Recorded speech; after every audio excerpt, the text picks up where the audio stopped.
Oi, você se lembra da nossa última teleaula, onde nós vimos unidades padronizadas de volume? E vimos também como se calcula o volume de paralelepípedos, como este aqui. Na nossa teleaula de hoje, nós vamos continuar a aprofundar este assunto, onde nós vamos ver como se calcula o volume de outros sólidos, como cilindros e prismas. Vamos nessa? Na teleaula de hoje, você vai aprender a reconhecer e calcular o volume do cubo, dos prismas e cilindros. Vai identificar as propriedades desses sólidos geométricos. Vai conhecer a fórmula que calcula seus volumes. E vai ver como se aplica essas fórmulas na resolução de alguns problemas.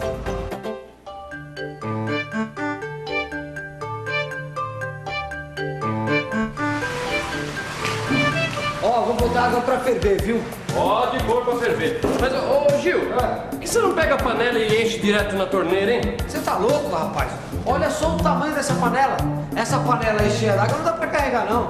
Ai, você tem razão. Por isso que você tá usando essa lata de 18 litros aí? Sabidão, hein? Escuta uma coisa. E quantas latas dessa cabem nessa panela, hein?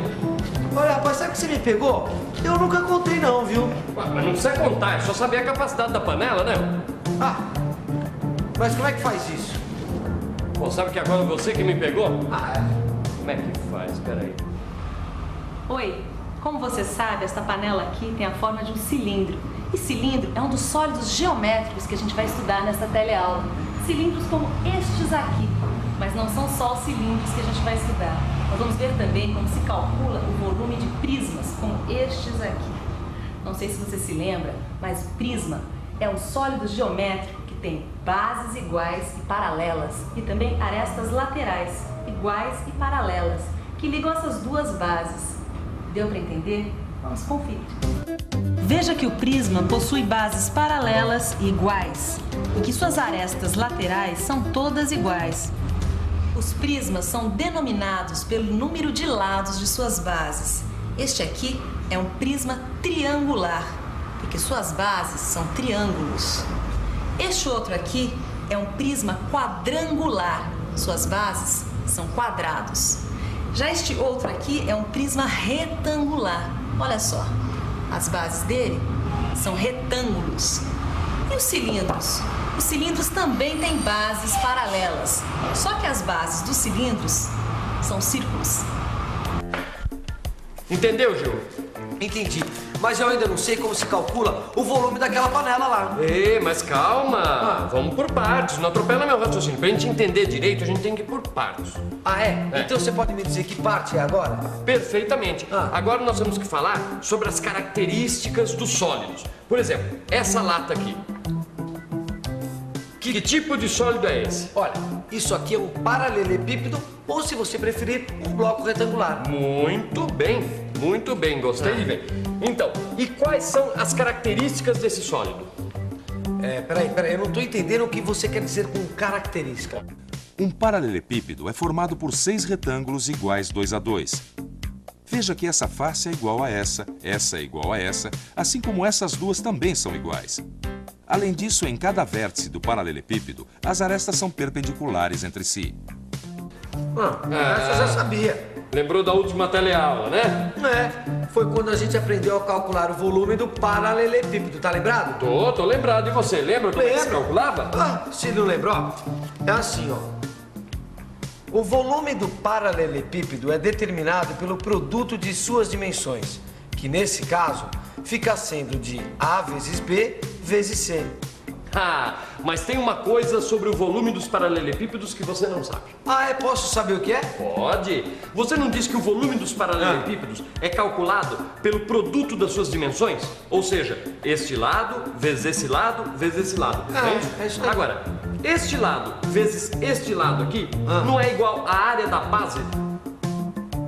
E esse aqui não é a altura? Então eu posso dizer que o volume de um paralelepípedo é o resultado do produto da área da base vezes a altura. Entendeu? Que é uma sinceridade mesmo? Bom, lógico. Eu não entendi muito bem, não. Bom, então presta atenção. Você não falou que o volume do paralelepípedo é calculado pelo produto de suas dimensões? Pois bem, mas veja só uma coisa. A área da sua base é a mesma coisa que A vezes B. E C corresponde à altura do paralelepípedo. Portanto, eu posso dizer que o volume do paralelepípedo é igual à área da base vezes sua altura. E aí, Gil? Deu para entender? Agora sim, ó. O volume do paralelepípedo é igual ao produto da área da base pela altura, certo? Perfeito. Agora me diz uma coisa. E o cubo, hein? Como é que faz para calcular o volume do cubo? Cubo. Thalita, Um cubo? Isso. O cubo também é fácil, né, Gil? Não. Mas como é que faz, Vicente? Pensa um pouco, vai.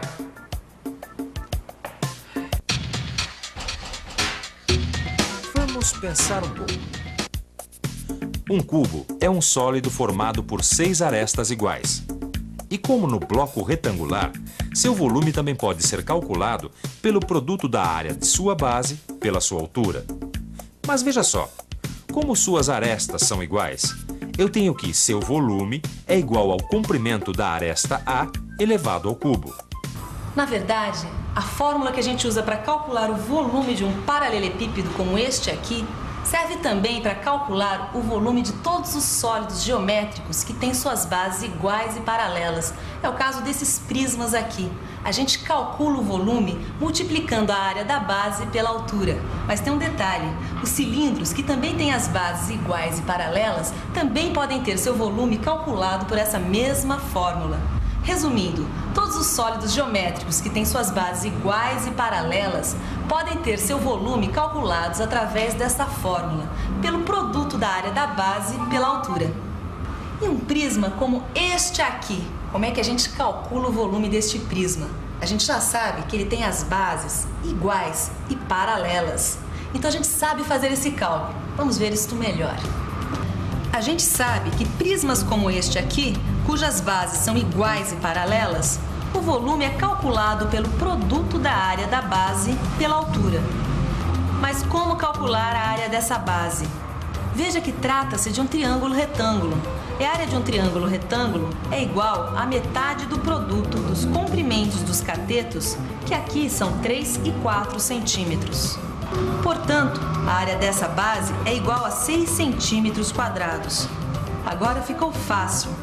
Como o volume é calculado pelo produto da área da base pela altura, é só substituir a área da base 6 e a altura de 12, que eu chego ao volume, que é de 72 centímetros cúbicos.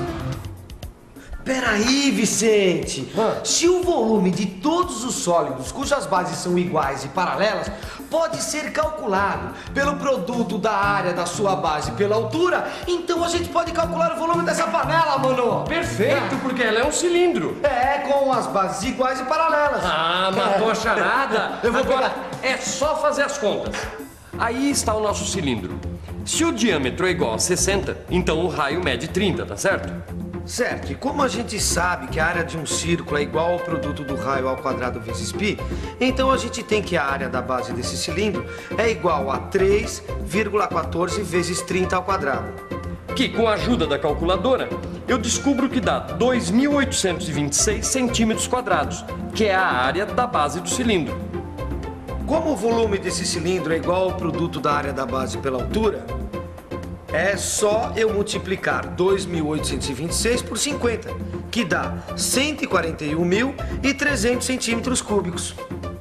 Exatamente. Mas a gente não queria saber apenas qual é o volume dessa panela em centímetros cúbicos, lembra? A gente também queria saber quantas latas de 18 litros iguaizinhas a essa são necessárias para encher essa panela, não é isso? E agora ficou facílimo, olha. Porque a gente sabe que 1.000 centímetros cúbicos é igual a 1 litro, tá certo? Certo. Como nessa panela cabem 141.300 centímetros cúbicos, então isso quer dizer que nessa panela cabem 141 litros, 3. Bom, se nessa panela cabem 141,3 litros e essa lata cabe 18 litros, é só dividir agora a capacidade dessa panela pela capacidade da lata. Então isso é fácil. 141,3 dividido por 18 litros, que é a capacidade da lata, vai dar 7,85 latas. Pois então a gente precisa de 7,85 latas de 18 litros para encher essa panela de 141,3 litros. Mas que beleza, hein? É lata que não acaba mais. Vamos continuar cozinhando? Vamos cozinhar, vamos cozinhar. Vou as coisas aqui. E atenção, se liga aí que é hora da revisão. Na teleaula de hoje, você aprendeu a reconhecer e calcular o volume do cubo, dos prismas e cilindros. Identificou também as propriedades desses sólidos geométricos. Conheceu a fórmula que calcula seus volumes. E viu como se aplicam essas fórmulas na resolução de alguns problemas. Volumes dos cubos, prismas e cilindros. Foi isso que a gente aprendeu nesta teleaula de hoje. No seu livro de estudos tem mais informação sobre esse assunto. Não deixe de estudar, porque na próxima teleaula tem mais volume. Até lá!